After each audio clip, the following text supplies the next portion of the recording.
Hello, everybody. Thank you for joining me for another episode of Fallout New Vegas Guns in Real Life. Today we're covering a Light Shining in Darkness, which is one of my favorite guns from the game. This gun comes from the Honest Hearts DLC, and it is a unique variant of the 45 auto pistol, both in the game and, in a manner of speaking, in real life, as it is based off of the Colt 1911. This is definitely a standout gun for me in Fallout New Vegas. It has a very unique look to it, as well as unique sights, which we will get into, which come from the real gun that is patterned after.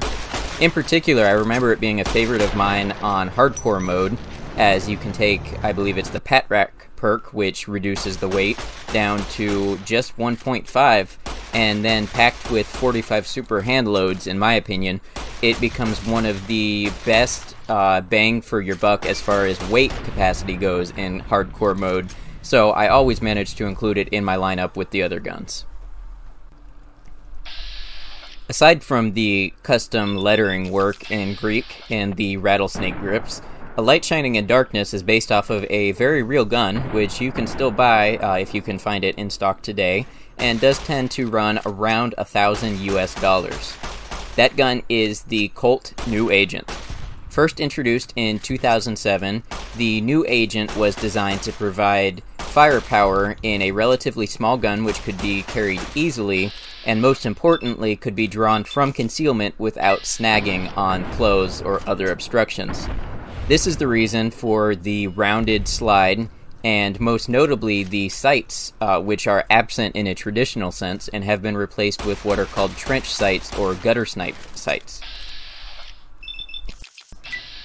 The New Agent is part of a long tradition of firearms design at Colt Firearms, of concealable firearms which are designed and particularly marketed towards law enforcement, but also towards the civilian for concealed carry. This includes other firearms such as the Colt Detective Special, and even the original Colt Agent, which was a revolver.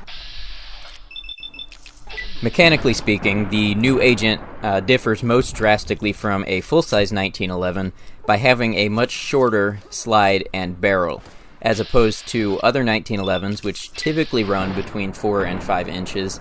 The New Agent uses a 3-inch heavy barrel, which has a taper on its nose, so it does not have the traditional bushing design of the full-size 1911. It has a magazine capacity of 6 rounds, which is faithfully featured in the game.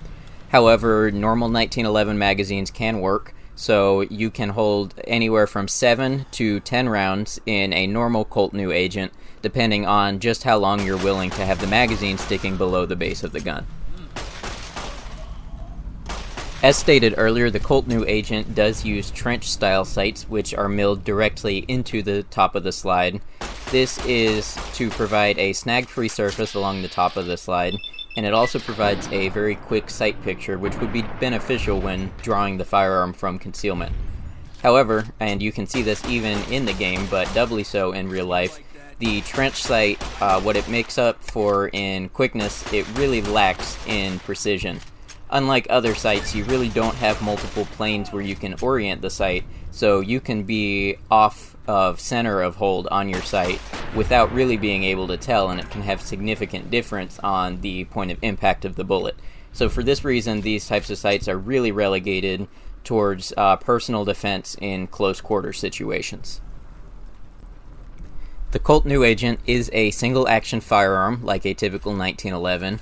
And you can see that because the hammer stays in the cocked position all the way to the rear, meaning that the trigger only has a single action to perform, which is to release the hammer.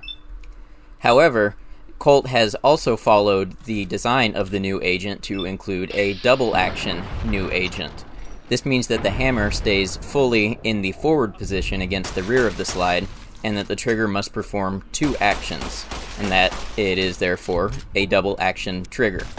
This accomplishes 2 things to slim up the design of the gun. First, by keeping the hammer fully forward, it reduces the ability of the hammer to snag on clothing as it's being drawn. Additionally, Colt was able to remove the manual thumb safety from the double action model. Because a single action firearm has a relatively light trigger, the thumb safety is typically required to keep it from being discharged unintentionally. However, a double-action firearm, like the New Agent double-action model, has a long, heavy trigger pull, much like a double-action revolver, and therefore these models frequently will not feature thumb safeties. All in all, A Light Shining in Darkness is a very cool addition to the game, definitely one of my favorites, not just in DLC, but in the game altogether. And it really goes to further my theory that Obsidian had some people working at the studio who definitely were involved with firearms to some extent, as the New Agent was released only a couple of years before New Vegas would be released, and in fact only about a year and a half before production would start on New Vegas. So clearly somebody on their team was kind of in the know about the state of firearms production. That's going to do it for this analysis of Fallout New Vegas guns and their real-life counterparts. I do hope you enjoyed this video and learned something from it. If you did, I'd love to see you subscribe and stick around for another video. At any time, please feel free to leave me comments what you like and what you didn't like, whether you want to ask me to share a new gun or you just don't like it and you want to tell me something about it. I am all ears, so please feel free to drop those below. And in the meantime, it's been a pleasure. Thanks.